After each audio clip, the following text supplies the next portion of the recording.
नमस्कार दोस्तों, स्वागत है आपका हमारे चैनल टेल्स बाय यशु पर। यहाँ पर आपको मिलेंगी अनोखी और रोचक कहानियाँ। अगर आपको हमारी कहानियाँ पसंद आती हैं तो कृपया करके हमारी वीडियो को लाइक करें, इसको अपने दोस्तों के साथ शेयर करें और अगर आप इस चैनल पर नए हैं तो कृपया करके सब्सक्राइब करें। आपका हमारे चैनल पर विजिट करने के लिए बहुत बहुत धन्यवाद। चलिए आज की कहानी का सफर शुरू करते हैं। पिछले एपिसोड में हम सब ने सुना था जहां एक तरफ भाग्यश्री अब उस सीक्रेट रूम में पहुंच चुकी थी जहां पर उसे यशवंत मल्होत्रा के थंब स्कैन और यहां पर उसके आईज स्कैन चाहिए थे। इसलिए वो स्वाति मल्होत्रा को यहां पर अपने एक वीडियो कांटेक्ट में लेती है और स्वाति अब यहां पर यशवंत के थंब स्कैन और उसके आईज स्कैन के द्वारा भी यहां पर उस सीक्रेट दरवाजे के लॉक को भी खोल देती और भाग्यश्री वहां पर चली जाती है। तो दूसरी तरफ यहाँ पर तीनों ही बच्चों ने मिलकर आज इस सुपर विलन को डिस्ट्रॉय कर दिया था विद उसके इल्यूजन के साथ। तो इधर अब उन्हें अपनी दादी के पीछे से आवाज आती है कि ये काम हो गया है। तो वो अपनी आंखों को खोलते हैं तो उन्हें यकीन नहीं होता और वो खुशी के मारे अब उछलते हुए एक दूसरे को हाई फाई देते हैं। तो वहीं आयशा भी अब तीनों ही बच्चों को पीछे से आकर अब उन्हें एक साथ पीछे से हक करती है। उन आयशा मारवा को सच में आज तीनों ही बच्चों के ऊपर काफी प्राउड फील हो रहा था कि जिस इल्यूजन को डिस्ट्रॉय करने के लिए रिया कितने दिन से परेशान थी, आज फाइनली तीनों ही बच्चों ने उसे कर लिया। तो वहीं और अब वो उन्हें यहाँ पर हक करते हुए ही कहती है, very very nice, well done my children, I am so proud of you all. इधर यहाँ पर दादी माँ सच में बता नहीं सकती कि आप तीनों के ऊपर कितना प्राउड कर रही है। ये सुनते ही अब प्रिया कहती है, फाइनली दादी माँ हम जीत गए। अब मुझे कोई भी नहीं हरा सकता है क्योंकि जब वो सुपर विलन मुझे हराती थी मुझे बिल्कुल भी अच्छा नहीं लगता था क्योंकि मैं कभी भी किसी ऑनलाइन गेम में कभी भी नहीं हारी हूँ। अब देखना दादी माँ, मैं ये बात बड़ी को बता कर आती हूँ। जैसे ही मैं बड़ी को बताऊंगी ना तो बड़ी भी बहुत ही खुश हो जाएंगे। रिया की इस बात को सुनकर अब आयशा मारवा कहती है, बेटा रिया आपके बड़ी अभी यहाँ पर नहीं है, वो आपकी दोनों ब्यूटीफुल लेडी के साथ कहीं पर गए हुए हैं। इसलिए जब तक आपके बड़ी आते हैं तब तक आप तीनों अपनी दादी माँ के साथ अपनी इस विक्ट्री को सेलिब्रेट कीजिए और जैसे ही वो आएंगे फिर आप उनके साथ कर लेना। अपनी दादी माँ की इस बात पर प्रिया ने कहा, ओके दादी माँ, आज काफी वक्त के बाद यहाँ पर बच्चों ने अपना काम पूरा कर लिया था। तो वहीं दूसरी तरफ यहाँ पर पेरिस मैनेजमेंट कॉलेज में धनंजय जब यहाँ पर इस कॉलेज के अंदर आते हैं तो सामने देखकर तो वो पूरी तरह से हैरान हो जाते हैं। एक तरफ किंग और दूसरी तरफ एक अनजान शख्स थी। वो दोनों एक दूसरे को ही देख रहे थे। वो शख्स अब अपने दोनों ही हाथों को सामने फोल्ड करते हुए ही कहती है, किंग चॉइस आपकी है, मैं आपका वेट कर रही हूँ। और ये कहते हुए वो अब अपनी कमर की तरफ से अब अपनी एक रिवॉल्वर को निकाल कर अब उसे किंग की तरफ करते हुए ही कहती है, किंग तुम इंपीरियल ग्रुप को मेरे नाम कर दो और साथ ही साथ मुझे राजमहल का होल्ड भी चाहिए, अदरवाइज बेवजह ही उन बेगुनाहों की जान चली जाएगी। धनंजय अब यहाँ पर उन दोनों से थोड़ा सा दूर ही खड़ा हुआ था। धनंजय ये सब कुछ अपनी आंखों से देख रहा था, इसलिए वो ज्यादा कुछ पूरी तरह से सुन तो नहीं पा रहे थे कि तभी उनकी नजर अब यहाँ पर किंग के ऊपर जाती है। धनंजय जैसे ही अब किंग की तरफ देखते हैं तो वहाँ पर धनंजय को एक पेड़ दिखाई देता है और उस पेड़ के ऊपर एक पंछी बैठा हुआ था। उस पंछी को देखने के बाद अब धनंजय पीरामल अब उस पंछी के साथ आई कांटेक्ट करने की कोशिश कर रहे थे। जैसे उस पंछी की नजर धनंजय के साथ मिलती है तो धनंजय उसकी आंखों में देखने के बाद अब वो उसके साथ अब धनंजय के जो भी कुछ कहना था उससे वो बातें करने लगते हैं। इधर कुछ ही देर में उस पंछी ने उन्हें किंग और उस अनजान शख्स के बीच हुई बातों को अब यहाँ पर पूरी तरह से बता दिया था क्योंकि धनंजय अब इस पंछी के साथ आई कांटेक्ट करने के बाद इन दोनों के बीच में क्या वार्तालाप हो रही थी वो जानना चाहता था। इधर उसे सुनते ही धनंजय वहां से चुपचाप चले जाते हैं। उन्हें अच्छी तरह से पता था कि वो किंग को अब इस धर्म संकट से कैसे निकाल पाएंगे क्योंकि धनंजय को अब तक पूरा का पूरा सच पता चल चुका था और किंग यहाँ पर इसलिए इस औरत के साथ कुछ भी नहीं कर रहे थे, क्योंकि वो खुद एक धर्म संकट में फंस चुके थे। उन्हें उन लोगों को भी तो बचाना था, इसलिए अब वो किंग को हिंट भी दे देंगे। और अब वो वहाँ से चुपचाप बाहर निकलकर जब वो अपनी गाड़ी के पास फिर से आते हैं तो वो देखते हैं कि अब तक करण को होश आ चुका था और वो उस गाड़ी के बाहर खड़ा था। जैसे ही करण गुलेरिया की नज़र अब धनंजय के ऊपर जाती है तो वो दौड़कर सबसे पहले अपने दोस्त के पास आकर कहते हैं, तू ठीक तो है ना धनंजय, और यालिशा कहाँ पर है। इस बात पर अब धनंजय ने कहा, वो मैं भी तुम्हें कुछ भी नहीं बता सकता हूँ करण, इस वक्त मेरा कहीं और जाना बहुत ही जरूरी है, मैं तुम्हें बाद में सब कुछ बताऊंगा। धनंजय की इस बात पर अब करण गुलेरिया ने कहा, लेकिन अब यहाँ पर करण ने इतना ही कहा था कि तभी उन दोनों के ही कानों में अब एक बंदूक के चलने की आवाज आती है। उसे सुनते ही तो वो सभी बस हैरान होकर एक दूसरे को ही देखने लगते हैं कि आखिर ये बंदूक की आवाज कहाँ से आई। तो इधर दूसरी तरफ लंदन में यशपाल अग्रवाल के पैलेस में वो दोनों अब तक रेडी हो चुके थे। जहाँ एक तरफ राजेश्वर ने अपना सिल्वर मास्क पहन लिया था तो वहीं दूसरी तरफ यशपाल ने अपना डायमंड मास्क को पहना हुआ था। वो दोनों ही अपने अपने रूम से बाहर निकल कर आ जाते हैं। जैसे ही वो दोनों एक दूसरे के सामने आते हैं तो अब राजेश्वर ने कहा, तुम तैयार हो ना यशपाल, एक आखिरी जंग के लिए। इस बात पर अब यशपाल ने कहा, हाँ ये एक आखिरी जंग है किंग और उसकी हैरानी के खिलाफ, क्योंकि अब तक तो उन लोगों का हमसे सामना ही नहीं हुआ है। अब वो जब हम लोगों के सामने आएंगे, जब हम उनसे आपस में लड़ेंगे, अब देखो हम दोनों मिलकर कौन सा नया तूफान लेकर आते हैं। क्योंकि अब तक हमारे दुश्मन जिन भी चीजों से लड़ रहे थे वो कोई और नहीं बल्कि वो सब हमारे ही एक्सपेरिमेंट थे। अब हम एक्चुअल में दिखाते हैं कि हम हैं कौन।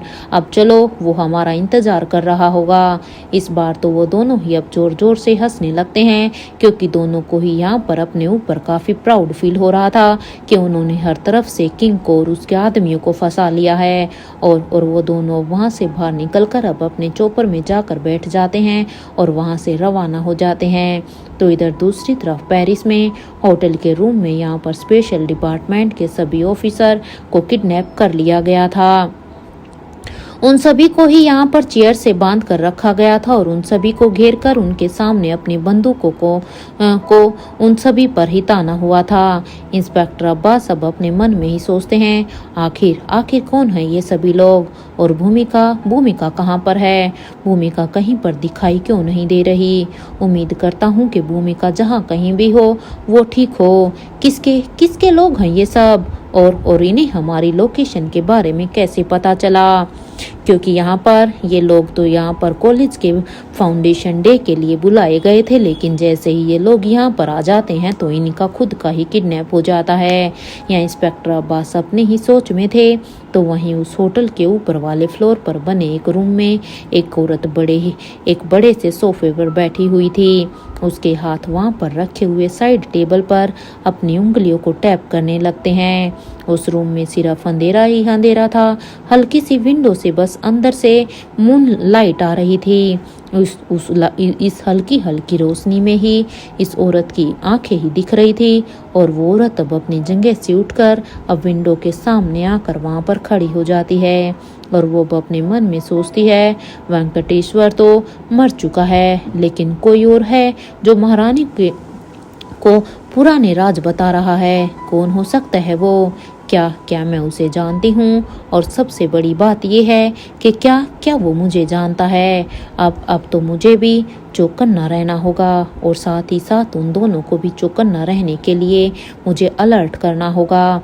इस बार मैं ऐसा कोई भी स्टेप नहीं ले सकती हूँ जिससे कोई मुझ तक पहुँच जाए। मेरे सच कोई भी नहीं जान सकता है।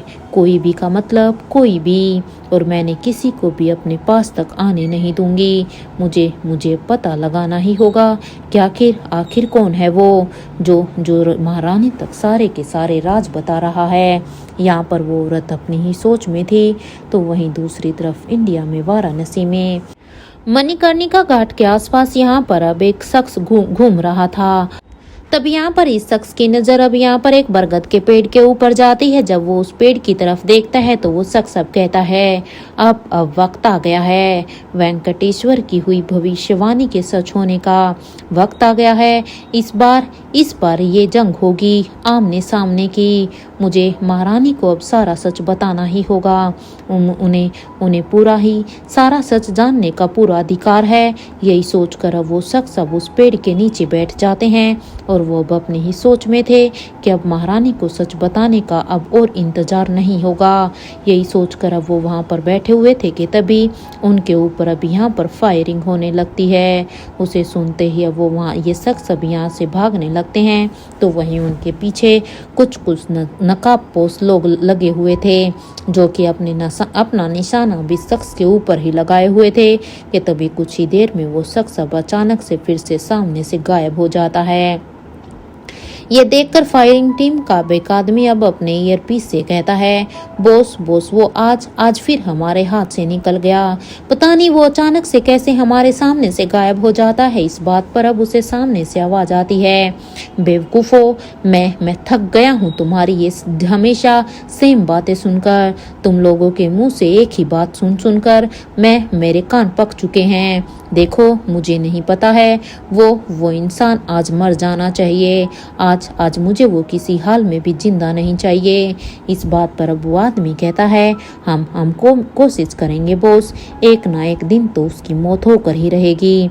आखिरकार वो हर बार तो हमारे हाथों से नहीं बच सकता। कब तक बचता रहेगा वो? कभी ना कभी तो हमारे हाथ लगेगा ही ना।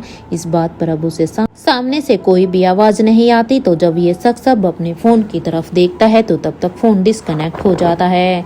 तो वहीं अब वो आदमी कहता है, एक ना एक दिन तो वो मरेगा ही और हमारे ही हाथों से मरेगा। और ये कहते हुए ही वो अपने बगल वाले ड्राइवर सीट पर बैठे हुए आदमी से कहता है, एक बार उस तरफ चलो, देखते हैं, आज तो उसे मार कर ही दम लूंगा। इधर अब इसकी ये बात सुनते ही ड्राइवर भी अब अपनी गाड़ी को उस डायरेक्शन की तरफ ही ले लेता है जहां पर इस शख्स ने कहा था। तो इधर पेरिस में ब्लैक पैलेस में एक आदमी अब अपने व्हील चेयर पर बैठा हुआ था। वो अपनी ही सोच में था। उसके हाथ में उसका फोन था जिसे वो बार बार घुमा रहा था कि तभी एक आदमी अब उसके पास आकर कहता है, बॉस, किंग ने सोरिया सर की पूरी बॉडी को ही डिस्ट्रॉय कर दिया है। और इतना ही नहीं, उस किंग ने तो सीधा डायमंड किंग को भी अब एक चुनौती दे दी है। इस बात पर अब वो आदमी कहता है, वो सारी बातें बाद में, अभी मुझे यहाँ पर स्वाति मल्होत्रा, अनिका गुलेरिया और रिया गुलेरिया और वो आर्यन मारवा और अलेक्जेंडर, मुझे ये सभी यहाँ पर चाहिए, इस पैलेस में चाहिए और वो भी हर हाल में चाहिए। तुम अपने आदमियों को अलर्ट कर दो, वो उन सभी को ढूंढ कर यहाँ पर लेकर आए। और एक बात, सोरिया रावत की मौत कोई मजाक नहीं है, उसका हिसाब तो उसे देना ही होगा। आखिर वो किंग अपने आप को समझता ही क्या है, वो ऐसे ही सोरिया रावत को मार देगा। अभी जाओ तुम यहाँ से। इस बात पर अब वो आदमी यहाँ से चला जाता है। तो उसके जाने के बाद अभी आदमी अब अपने मन में ही कहता है, अवंतिका रावत, अब तुम देखो कि मैं क्या करता हूँ। मैंने तुम्हें मरवाने से पहले एक सेकंड के लिए भी नहीं सोचा था। अब तुम देखो मैं तुम्हारी ब्लड लाइन के साथ क्या करूँगा। तुम्हें तो इस बात का भी अंदाजा नहीं होगा। अवंतिका रावत की पूरी फैमिली अब उसके पास ही जाएगी और साथ ही साथ उसके वफादार भी। अरे इतने वक्त तक तो मैं बेड पर ही पड़ा हुआ था और उस मरे हुए किंग को यही लगता था कि मैं कुछ भी बोलने के लिए लायक ही नहीं बचा हूँ। सॉरी किंग, वो क्या है ना कि मैं बस सही वक्त के आने का ही वेट कर रहा था। गुरुदेव, अब आप देखना, हम सभी आपकी बनाई हुई इस धरोहर को कैसे अपने हाथ में लेते हैं। आपको कुछ ज्यादा ही गुमान था ना।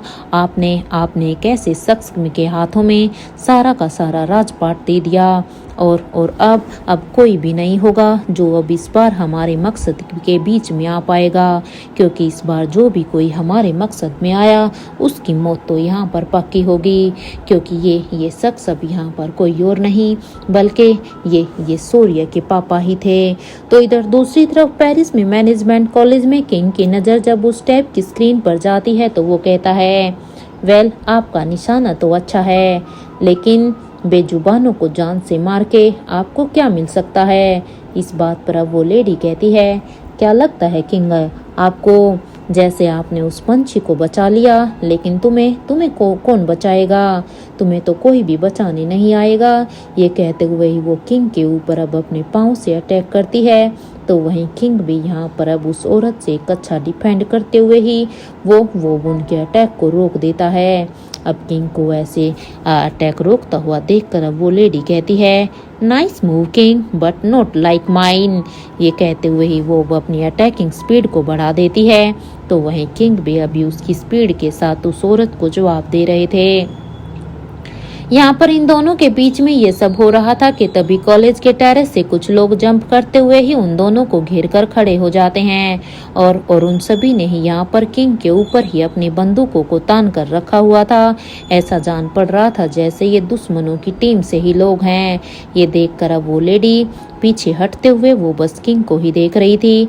इधर किंग अब अपने आसपास के लोगों को देखकर अब वो उन सभी को ही वार्न करते हैं और कहते हैं, दूर दूर हट जाओ तुम सभी यहाँ से, वरना इसके बाद तुम सभी का क्या होगा इसके बारे में मेरी कोई भी रिस्पॉन्सिबिलिटी नहीं होगी।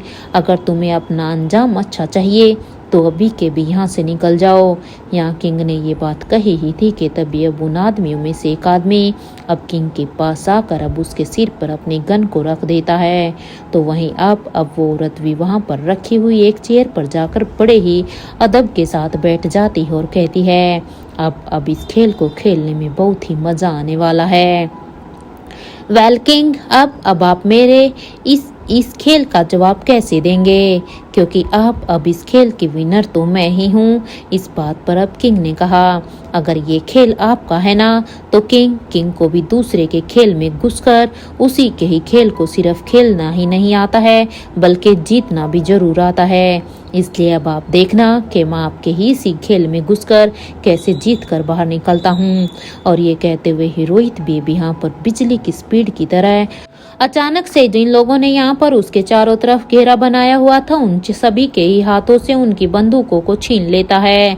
और ये लोग जो कि बस अपनी फटी हुई आंखों से न इसी को ही देख रहे थे, क्योंकि इन लोगों को अंदाजा भी नहीं हुआ कि कब यहाँ पर किंग ने घूमकर उनके हाथों से उनकी ही बंदूकों को छीन लिया। इससे पहले कि कोई कुछ भी समझ पाता कि उन सभी की ही गन अब किंग के हाथ में थी। उन लोग को इस बात का एहसास होता है कि उन सभी की गन अभी उनके हाथ से गायब हो चुकी है। ये देखकर तो वो औरत भी अब अपनी जगह से हैरान होकर खड़ी हो जाती है, क्योंकि वो औरत तो इतने अदब के साथ बैठी थी कि यहाँ पर उसके आदमियों ने किंग को घेर लिया है, लेकिन किंग इतनी रफ्तार के साथ ये सब करेंगे, यहाँ पर दाव उसके ही ऊपर पड़ गया था। वो बस हैरानी से किंग को ही देख रही थी। तो वहीं फ्रैक्शन ऑफ सेकंड में किंग के हर एक पंच के साथ अब जितने भी लोग यहाँ पर किंग के चारों तरफ एक घेरा बनाकर खड़े थे, वो अब किंग यहाँ पर उन सभी को ही मार गिराते हैं। एक एक पंच के साथ वो सारे के सारे आदमी यहाँ पर ढेर हो चुके थे और वो सभी अभी किंग के पाँव के नीचे पड़े हुए थे। कोई अपनी कमर को पकड़कर नीचे पड़ा हुआ था तो कोई अपने सिर को। और वो लेडी अभी अपनी जगह से वो थोड़ी सी आगे आकर कहती है, बस बहुत हो गया किंग। इस बात पर अब किंग कहते हैं, क्या हुआ? बस इतने ही लोगों पर आपका भरोसा था? वैसे आपकी पावर के ऊपर मुझे डाउट हो रहा है। क्या आप इतनी बेवकूफ हैं? ये सुनते उस लेडी ने भी यहाँ पर 4 फीट हवा में उड़कर अब किंग के ऊपर अपने पाँव से अटैक कर दिया था। और वो जैसे ही किंग के करीब आती है तो किंग ने भी यहाँ पर उसके पाँव को हवा में ही पकड़कर उसे अब यहाँ पर एक खिलौने की तरह घुमा दिया था, जिससे कि उस लेडी का बैलेंस बिगड़ जाता है और वो सीधा ही यहाँ पर जमीन में जाकर गिर जाती है। जैसे ही ये लेडी अब जमीन पर गिरी तो उस लेडी का मास्क अब उसके चेहरे से निकल जाता है। जैसे ही उस लेडी का चेहरे से मास्क हटा तो उसका चेहरा अब सीधा रोहित को दिखाई दे रहा था। उस चेहरे को देखकर तो रोहित के अब अचानक से ही होश उड़ जाते हैं, क्योंकि रोहित ने तो ये एक्सपेक्ट ही नहीं किया था। तो इधर लंदन के एक लोकेशन पे एक शख्स अब किसी के आने का वेट कर रहा था कि तभी उसके कानों में आवाज आती है, क्या बात है, तुमने इस तरह से मुझे यहाँ पर क्यों बुलाया है? इस बात पर अब वो शख्स कहता है, हमें अभी से ही निकलना होगा। वो भूमिका इज इन डेंजर। और ये सुनते ही उसके सामने खड़ा शख्स कोई और नहीं बल्कि वो अनिका ही थी। अनिका भी यहाँ पर लंदन में पहुँच चुकी थी और जिसने उसे बुलाया था वो कोई और नहीं बल्कि निखिल था। क्योंकि निखिल ने जैसे ही भूमिका को ट्रेस करके उसकी लोकेशन निकाली तभी निखिल को लग गया था कि अब यहाँ पर अनिका का आना बहुत ही जरूरी है। इधर निखिल ने अब अनिका से कहा, हम चलते हैं क्योंकि भूमिका को बचाना भी बहुत ही जरूरी हो गया है। इस बात पर अब अनिका कहती है, मुझे समझ में नहीं आता है कि भूमिका ऐसे बेवकूफ़ी कैसे कर सकती है। अरे वो ऐसे कैसे किसी के भी ट्रैप में फंस सकती है। इस बात पर अब निखिल ने कहा, ये बात तो खुद भूमिका ही अब बता सकती है, लेकिन अभी हमारे लिए ये जरूरी नहीं है। हमारे लिए भी भूमिका को बचाना बहुत ही ज़रूरी है, इसलिए मेरे ख्याल से अभी हमें यहाँ से चलना चाहिए। इस बात पर अब अनिका ने कहा, ठीक है जल्दी चलो। और ये कहते हुए अनिका और निखिल दोनों ही भूमिका को प्रोटेक्ट करने के लिए निकल जाते हैं। तो वहीं दूसरी तरफ इंडिया में भीमेश्वरी गांव में अब यहाँ पर एक चौपर आकर रुकता है। जैसे ये चौपर यहाँ पर रुकता है तो अब इसमें से दो शख्स निकलकर बाहर आ जाते हैं। उन दोनों में से एक आदमी अब कहता है, तुम श्योर तो हो ना कि तुम्हारा यहाँ पर ये प्लान वर्क करेगा? कहीं ऐसा ना हो कि हर बार की तरह इस बार भी हमारा प्लान फेल हो जाए। इस बात पर अब उसका वो दूसरा साथी कहता है, तुम चिंता इस बारे में बिल्कुल भी मत करो। मैं मानता हूँ कि हमारे पहले वाले प्लान फेल हुए हैं, लेकिन इस बार नहीं, क्योंकि मैं हर बार अपने हर एक प्लान का एक बैकअप प्लान बनाता हूँ। वो बात अलग है कि वो प्लान कभी काम नहीं हुआ, लेकिन इस बार नहीं। इस बार वो किंग महारानी कोई भी नहीं बचने वाला। इस बार तो उस किंग और महारानी को हर तरफ से घेरना है ताकि किसी भी तरफ से कोई भी गुंजाइश ना हो। वो एक तरफ से भरी भी नहीं हो पाएंगे कि तब तक उन्हें अपनी अगली चुनौती का सामना करना पड़ेगा। इस बार या तो वो सभी जान से मारे जाएंगे या फिर वो हमें ये राजमहल को ही दे देंगे, क्योंकि उनके पास अब की बार कोई भी ऑप्शन ही नहीं बचेगा। और ये कहते हुए ही वो दोनों ही अब वहां से अब अंदर की तरफ जाने लगते हैं। कुछ ही देर के वॉकिंग डिस्टेंस के बाद वो दोनों ही जैसे ही यहाँ पर आश्रम के अंदर पहुंचते हैं तो यहाँ पर एक शख्स कहता है, तुम भूले तो नहीं होना कि तुमने उन अस्थियों को कहाँ पर रखा है?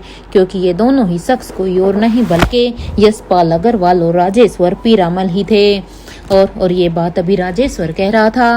राजेश्वर की इस बात पर अभी यशपाल अग्रवाल कहते हैं, मेरे बाप की एक इच्छा थी कि उनकी अस्थियों के 4 हिस्से हों, क्योंकि वो यही चाहते थे, लेकिन मैंने उनकी अस्थियों के 4 हिस्से ना करके उनके 5 हिस्से किए थे।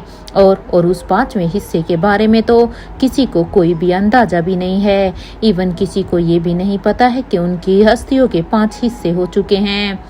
वो अब देखना, वो किंग अगर जीत भी गया तो वो जीत कर भी हार गया, क्योंकि किंग ने सोचा था कि उन्होंने उस ड्रग को हमसे चुरा लिया। नहीं, बिल्कुल भी नहीं, यहाँ पर उसकी हार ही हार है। और ये कहते हुए है वो जोर जोर से हंसने लगते हैं।